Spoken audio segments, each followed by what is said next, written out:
Hi everyone, welcome back to another video from Apps Academy.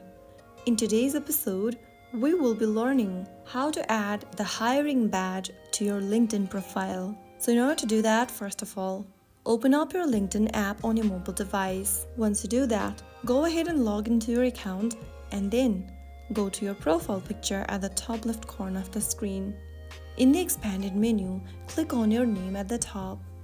This will take you to your profile where you need to tap on Open To. In the pop-up, click on Hiring. Now, you'll need to fill in the details about the roles you're hiring for, such as job title, workplace type, job location. After you are done, you can then go ahead and write down a hiring post by yourself or with AI, make a selection, and you will then be able to see this Review Job Post option. Go ahead and review the details if everything's okay and then tap on Post Job for free at the bottom.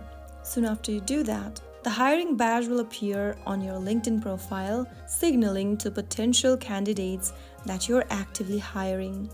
That is how you easily add hiring badge on your LinkedIn profile. If you found the video helpful, go ahead and give us a thumbs up. Don't forget to subscribe to the channel by hitting that subscribe button. Press on the bell icon so that you'll never miss out another upcoming upload from us. I'll see you in the next video. Thank you for watching.